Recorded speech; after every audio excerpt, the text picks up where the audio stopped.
Jank and Ben with you. Ben Manquez, of course, the host of Turner Classic Movies. Now everybody does top 10 of movies of the year. Yes. You did top 11 because you're a wise ass. Yeah, but I didn't. It's a top 10 list. Uh-huh. There's just 11 movies on it. I have to explain every funny thing that happens to you. No, I get it. I don't think you do. No, I get it. It's funny that it's the Spinal Tap of movie review lists. Right, okay. That's right. Okay, how's that all right? Sort of, yeah. Okay, all right. So, and then the other thing is no independent movies. Why? Yeah, well, because there's some movies I wanted to get on that if you include the full panoply of films made during the year. I think you nailed that one. You do? Yeah.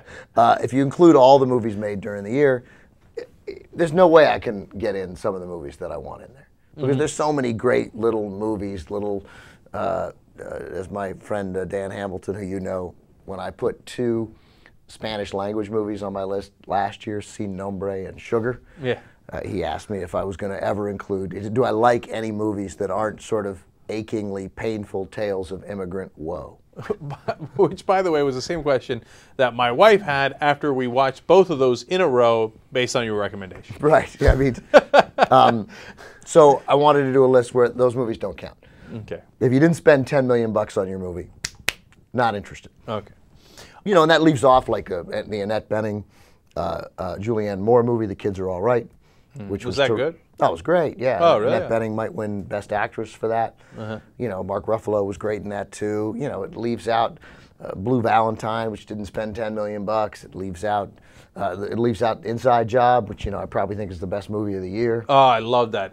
Yeah, Inside Job was, by the way, if you haven't watched Inside Job, forget the James Kwok interview I just did. Just watch Inside Job. Yeah, I mean, Inside Job is Animal Kingdom. I give you that. Did you watch Animal Kingdom yet? Oh, no, not yet. Yeah. I mean, there's all kinds of good movies, but if you didn't spend time, they're not big movies. Right. Big glossy movies. So these are the top big movies, right? Right, that's it. All right, so let's go through the list. There's a lot. Yeah. I disagree with you a little bit on something, and I think you left out a movie. So, do you know which one I think you left out? Yeah. Okay. And do you think you left it out? It depends on who I'm talking to. Okay, all right. So what's number 11? We'll get to that in a second. All right, number 11 is 127 Hours. Uh-huh. The James Franco movie, you know, where he gets stuck in the boulder and loses his arm. It's pinned and he has to cut it off. The Danny Boyle movie. Right. Danny Boyle is great, but I'm afraid, and I didn't see this movie, so I'm afraid that it might have been, like as I look at it, I think it had to be a little boring. No? No, they kept it moving. It's not that long. Uh-huh. It's not 127 127 hours. Yeah, good one. You know, it's good. You know, and it moved. And in fact, the fact that he sort of made this movie that could feel claustrophobic and made it feel bigger, if I can talk like a film critic a little bit, it's very impressive. And James Franco's unbelievable in it. I mean, if it weren't for Colin Firth, he would win Best Actor, and he might anyway. Okay, all right, cool. What's number 10? Number 10 is MacGruber. You know what, though? Here's the value of your list, right? So everybody thinks that's absurd, obviously, right? Let's keep it real. But it made me want to watch MacGruber. Yeah, that's the point, is that, like, here's the thing about MacGruber. I laughed my ass off the whole 90 minutes. Oh, it's over. Then I'm definitely getting it. Right. I mean, look, and now I've ruined it for you. Because No. I have, believe me, I'll still have low expectations. Right, and I went in with low expectations. So it's tricky, but man, it was funny. It's not like the skit. They made it into a whole movie. Kristen Wiig's in it. We all think Kristen Wiig is fairly a genius. You know, the word genius gets overused. But I pointed out here that she's the Mike Martz of sketch comedy. Well, then I don't know if that's a good thing. I know, but so anyway, I thought it was hilarious. I really made this list and left out the indie movies so I could get MacGruber in. Because there's no, I mean, first of all, I get it. It doesn't really belong on the list. Right. But it's funny and people need to go. I think it needs a second life. It was really funny. People should go see it. There's too much sneering at comedies. Yeah, I totally agree with you. But actually, that makes me think that you left out 2 movies. Based on your recommendation again, I went to Get Him to the Greek. Okay. On Netflix.com/TYT, you get a free trial subscription. Yeah. I used that and then Netflixed it up. Just saying. No, seriously, and I thought Get Him to the Greek was great. You think this is better than Get Him to the Greek? I do, but again, some of my motivation here, man, nobody knows what the 10 best movies are. Don't let them kid you, man. We're just making up a number. Ask me a different day, I'll give you another 10 movies. I basically narrowed this down to a list of 16, and then picked 10. Was Get Him to the Greek within 16? Yes. Yeah. Okay, because that was a good movie, man. That was funny. I loved it when it came out. I don't remember it as much as MacGruber. I laughed so hard at MacGruber, and MacGruber needs more help.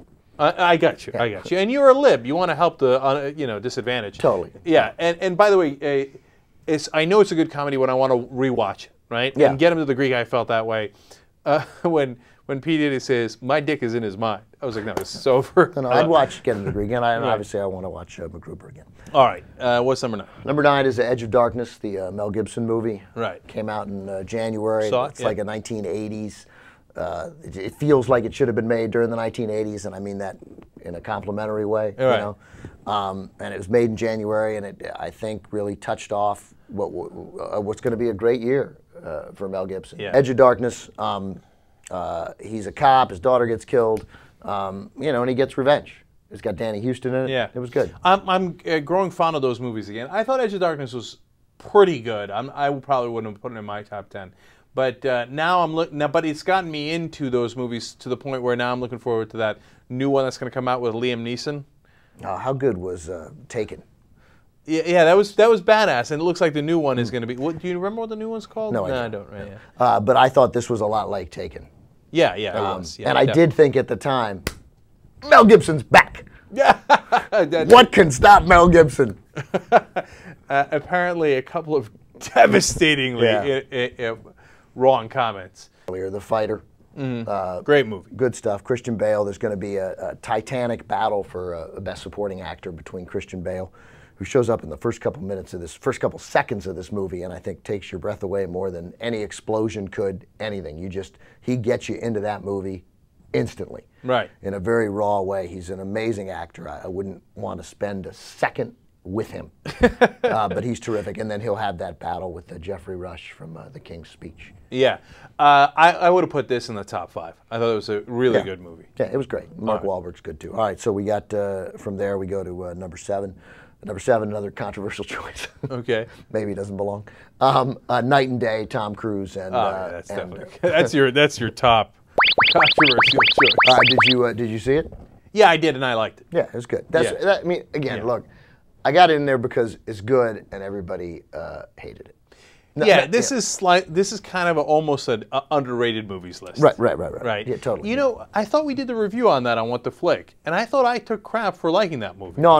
Christy liked it. I liked it. Oh, okay. Yeah. Okay. No, we both were giving crap to other critics who didn't like this movie. Okay. This movie reminds people that Tom Cruise is a movie star. Like, I remember. I said Cameron Diaz was a little questionable for that role. Right. That's why. Yeah, that was my controversial comment. But yeah, I like Tom Cruise a lot in that movie. Like he sparkles. Yeah. Like you look at him and just like you get it, like what it means to be a movie star, and you forget, and he's crazy and whatever, and his personal life and whatever. I think that's a great movie to rent. Yeah. You know what I'm saying? I think you're going to have very low expectations when you rent that movie, and I think you're going to be quite pleased. That clip they just ran with the car, like, it's got the stupid stuff like that in it. Right, I know. But but when he's like getting away from the bad guys and being charming, it was funny. He's charming. He's funny. He's good. Yeah. It was a little funny. It's underrated. Yeah. I mean, whatever. I don't think it's the seventh best movie of the year, even though I literally said it was the 7th best movie of the year. Okay, what was number 6? The Town. Oh, yeah. It's great. Yeah. It's great, except you're wrong. That should be number 1. No, I mean, I hear that argument, and especially in a oh my God, you've left out 3 list. movies. I'm sorry, I totally forgot. You've left out 3 movies from your. Well, I know what the main one is, but so Get Him to the Greek, the other one, and then what's this one? I'll get to that at the end. All right, this will be fun. All right, anyway, The Town I had as number 1, even above the other ones, which I love. Do you know when I saw The Town, and I saw it at the Directors Guild, and Ben Affleck came out to speak, and then he went through a little speech. I think I mentioned this on What the Flick, but it was cool. He called some actors and some producers out, and then he said, and the last person I want to introduce is an actor that everybody in Hollywood knows is just the best. We respect him. Everybody wants to be in a movie with him. He makes everything he's in better. He's got this unbelievable talent that we're all envious of. And, Chris Cooper is in the movie, and he's this great, brilliant character actor, and he's been a lead in some things, and you just figure... He's talking about Chris Cooper, and then he says, ladies and gentlemen, Jeremy Renner. And I mean, he's great, but I didn't think that he was revered in that way by his peers. But Apparently yeah, that's interesting. He was great in the movie. They were all great. And don't get me wrong, like you could make an argument, of course, that there are better movies in The Town, but I enjoyed The Town the most. No, when I saw the movie, as soon as I finished the movie, I thought that's Cenk's movie. Right. So get ready for Southie movies, by the way. I mean, based in Boston, Town, Fighter. One day Ben Affleck will branch out, I think, and like make a movie about criminals and cops, like in Pawtucket. Like he'll really stretch himself, get into Rhode Island. I knew you were getting. I knew it was going to be somewhere around there. All right, what's a movie I loved that I think just like the controversy around it minimized how great it was. The Ghostwriter, the Roman Polanski movie with Pierce Brosnan playing Tony Blair. Did you see this? Yeah, I saw. I didn't love it. Oh, really? I thought it was good. Yeah. I thought it was good, but I would definitely not put it in my top 10. No. I forgot that it existed. And when I remembered it, it was one of the reasons that I thought I got to do a non-indie list. Right. Oh, that's not a. Yeah. So that costs more than $10 million? Yeah, I hope so. I did a lot of research. I was going to say, I'm not sure it cost more than $10 No, million. it definitely did. No, it was a big movie and big sets and I mean, right. and terrific performances and I thought it was great. It's about Tony Blair. It's about a guy writing Tony Blair's autobiography. It's about his ghostwriter Ewan McGregor and. It's great. It's good, right. Good but from Wendy start to will finish. say in all those kind of movies, "Is it true?" But this movie is not true. No, it's not true. The character is based on Tony Blair. Yeah, and some of the things are true. The intrigue and the murder parts of it are not true. But that's all. Right. Okay, and so what's number 4? Number 4 is The Social Network. The Social Network doesn't need a conversation. In everybody's top 5, deserves to be in everybody's top 5. Yeah. It's great. You want to call it number 1? I can't really argue with you. You want to call it number 2? It's great. It's great. It's a great movie. Great. I like that you put it at number 4. I think it belongs right around number 4. Yeah, everybody. It's to the point that it's so highly rated, it's a little overrated, but only by a smidgen. So 4 is perfectly good for that spot for the movie. Okay. All right. Number 3. Number 3, Toy Story 3. Did you see it? No, not yet. Yeah, neither did I. It's outrageous. Yeah. But everybody loved it. So you didn't do that on What the Flick? No. Because they loved it on What the Flick. I'm sure they Christy did. loved it. Matt loved it. Everybody loved it. Right. Right. So I put it 3rd because obviously it's great. The first one was great. The second one was great. And I put it 3rd. Aren't you going to be shunned by the movie community? I kind of am already. Okay, so I realized they already hate me. So, Yeah. but I mean, the 3 is right there in the title. That's true. Yeah. That's true. You can't argue with that. So what are you going to do? Put it 7th? Toy Story 3. So yeah, so there it is. Like it's great. They just sent me 1, 2, and 3 in a little box set together. So I'm going to watch them all. Oh, you haven't watched the 1 or 2 yet? No. That's outrageous. That's no, awesome. I've seen 2. Okay. By the way, I think I've seen 1 too. Right. Wendy also loved Toy Story 3, so I think you're in solid footing by putting it in. Yeah, no question. I felt confident. Number 2, the King's speech. Yeah, 1,000,000% disagree. You don't like it? We have a real disagreement on this. You don't like it? Yeah. No. It's too much to say I didn't like it. I did like it, right? But first, massively overhyped in my opinion. It's just an okay movie. Jeffrey Rush is great, but Jeffrey Rush is great in every movie, right?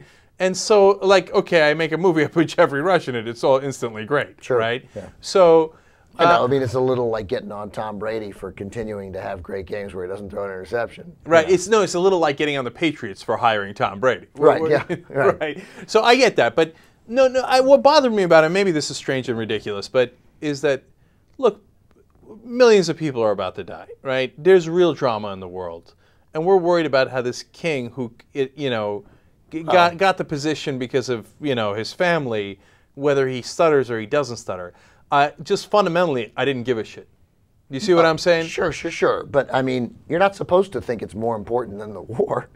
No, I know, but they build it up as like this great drama. Is he going to be able to get beyond his speech impediment? And I think, how about Anne Frank? Is she going to make it or is she not going to make it? Okay, well, I tell you what, I'm going to remember, and every movie is going to get compared to whether Anne Frank survives the war. No, but you see what I'm saying? Like, the reason I bring that up in all seriousness is because he's supposed to, galvanize the British to fight in World War II. That's why I'm making the comparisons, right? Yeah, I got you. Right, and so. But it was ultimately, And maybe it's me. I just thought it seemed. I don't know. I think you.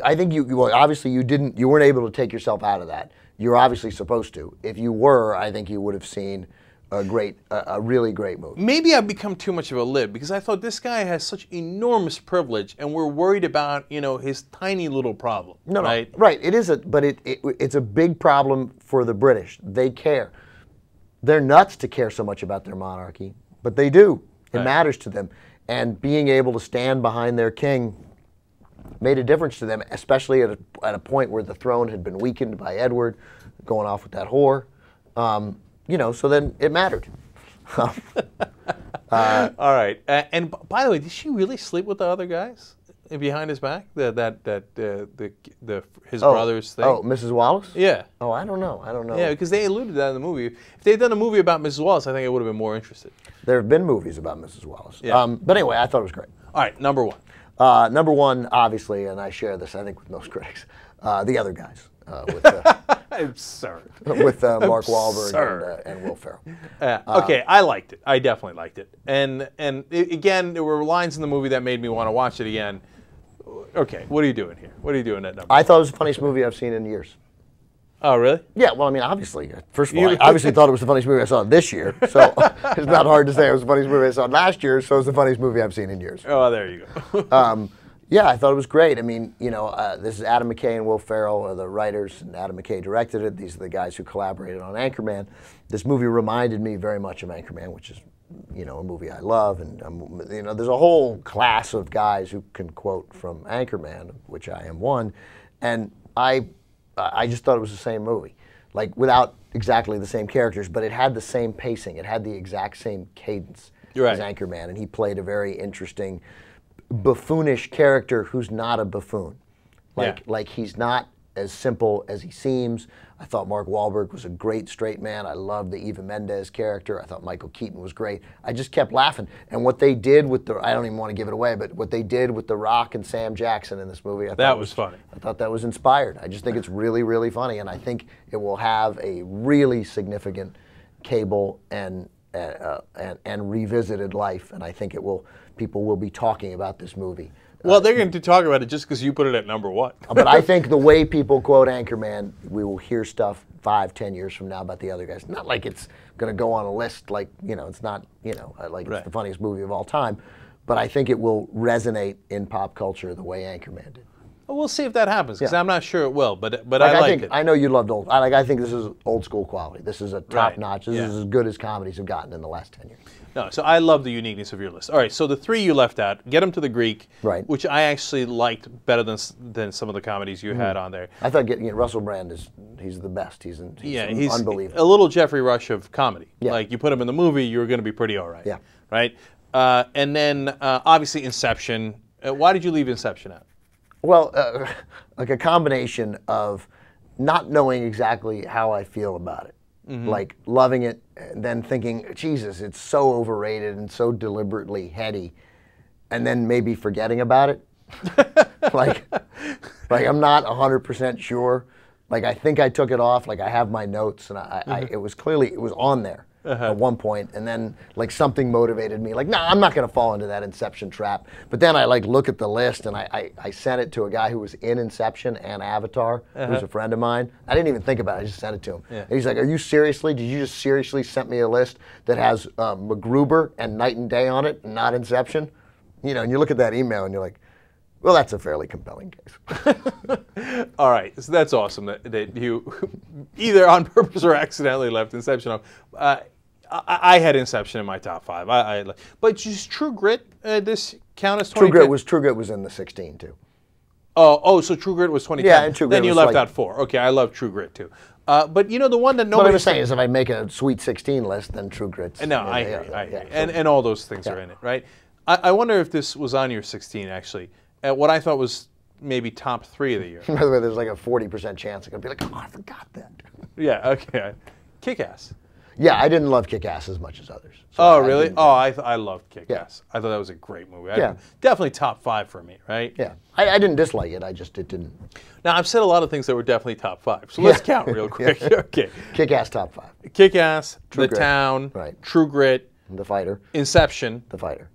and I think The Fighter's number 5. No, you said The Fighter was number. I believe you said The Fighter was number 2. No. I didn't. I know I didn't. Okay, unless we go back and I did. Okay, but I think so. That's the 5. Yeah. You said The Fighter was number 2. Yeah. No, okay, whatever. Okay.